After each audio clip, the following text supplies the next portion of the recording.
बांग्लादेश में हालात हुए बेकाबू। शेख हसीना ने बढ़ा दी भारत की उलझन। ब्रिटेन ने किया शेख हसीना को शरण देने से इनकार। क्या है मोदी सरकार के सामने चैलेंज?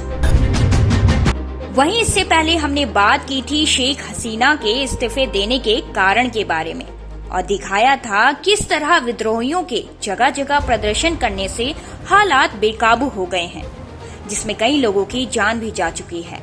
और आज हम इस खास रिपोर्ट में बात करेंगे बांग्लादेश से जुड़े कुछ ऐसे मुद्दों पर जो बांग्लादेश के लिए ही नहीं बल्कि अब अन्य देशों के लिए भी चिंता का विषय बन चुका है। नमस्कार, मैं हूं आपके साथ ज्योति बिष्ट और आप देख रहे हैं न्यूज रिपोर्टर नेटवर्क। बीते कुछ महीनों से बांग्लादेश में सरकार विरोधी लहरों ने जमकर विद्रोह की चिंगारी को जन्म दे दिया है। शेख हसीना के प्रधानमंत्री पद से इस्तीफा देने के बाद सरकार के खिलाफ विरोध को देखते हुए शेख हसीना देश छोड़कर जा चुकी है। वहीं आपको बता दें कि बांग्लादेश में आरक्षण को लेकर शुरू हुए इस बवाल ने अब बांग्लादेश ही नहीं बल्कि पूरे देश के लिए भी चिंता का कारण बन गया है। रोज इस विरोधी विवाद से नई नई चीजें निकलकर सामने देखने को मिल रही है। वहीं इस बीच एक नया अपडेट सामने आया है। ब्रिटेन ने किया शेख हसीना को शरण देने से इनकार। बांग्लादेश के पीएम शेख हसीना ने भारी उपद्रव और हिंसा के बीच देश छोड़ दिया है। बांग्लादेश में आरक्षण को लेकर मचे बवाल के बाद हालत और भी बेकाबू हो गए हैं। वहीं सेना के हेलीकॉप्टर से भारत पहुंची शेख हसीना अब दिल्ली से लंदन की फ्लाइट पकड़ने जा रही है। उनके साथ उनकी छोटी बहन शेख रेहाना भी है। लेकिन इन सब के बीच एक बड़ी खबर सामने आ रही है कि ब्रिटेन की सरकार ने शेख हसीना को अपने देश में राजनीतिक शरण देने से इनकार कर दिया है। ब्रिटेन का साफ कहना है कि वो अपनी इमिग्रेशन पॉलिसी में किसी भी तरह का बदलाव नहीं करेगी और शेख हसीना को उसी देश से शरण मांगनी चाहिए जहां वो अभी इस समय मौजूद है। यानी ब्रिटेन का साफ कहना है कि अगर शेख हसीना ढाका से इस्तीफा देकर इस विद्रोह के चलते दिल्ली आई है यानी कि भारत आई है तो उनको यहीं की भारत सरकार से राजनीतिक शरण लेनी चाहिए, न कि ब्रिटेन से। यूं मान लिया जाए तो ब्रिटेन ने अपने सभी दरवाजे शेख हसीना के लिए बंद कर दिए हैं, जिसके बाद कहा जा रहा है कि उन्होंने कई देशों लंदन, यूरोप, अमेरिका, कनाडा से भी राजनीतिक शरण के लिए आग्रह किया है। लेकिन ये बातें अभी साफ नहीं है। क्या है मोदी सरकार के सामने चैलेंज?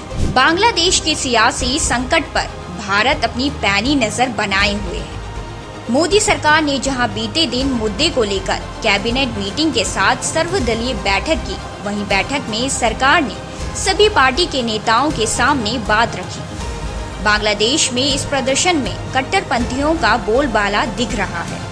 वहीं आपको बता दें कि उन्होंने बांग्लादेश आजादी के जन नायक शेख मुजीबुर रहमान की प्रतिमा को तोड़ डाला है। साथ ही 20 से ज्यादा मंदिरों को भी तोड़फोड़ कर जला दिया गया है और कुछ घरों में भी तोड़फोड़ की गई है।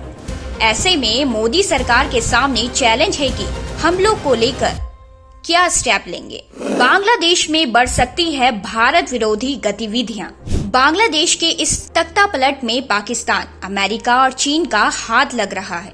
ऐसे में कयास लगाए जा रहे हैं कि बांग्लादेश में कहीं न कहीं पाकिस्तान की आईएसआई अपने नापाक मंसूबों के जरिए आतंकियों को पनाह न देना शुरू कर दे। अगर ऐसा होता है तो भारत के लिए ये बुरे सपने से कम नहीं होगा। मौके पर फायदा उठाने की कोशिश करेगा चीन।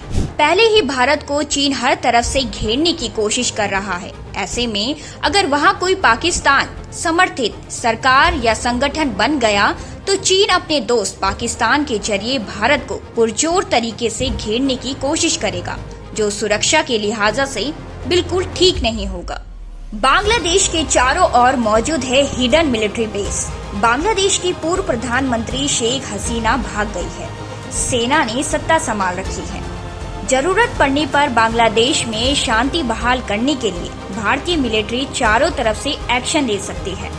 अब ऐसे में भारत सरकार के लिए मुसीबतों का पहाड़ कभी भी टूट सकता है, जिसके लिए इंडियन मिलिट्री पूरी तरह तैयार है। अब देखना ये होगा कि मोदी सरकार को अगर शेख हसीना को राजनीतिक शरण देनी पड़ जाए तो क्या भारत का ऐसा करना ठीक होगा? अब ये विरोधी देशों का चाल से बना जाल है या कुछ और?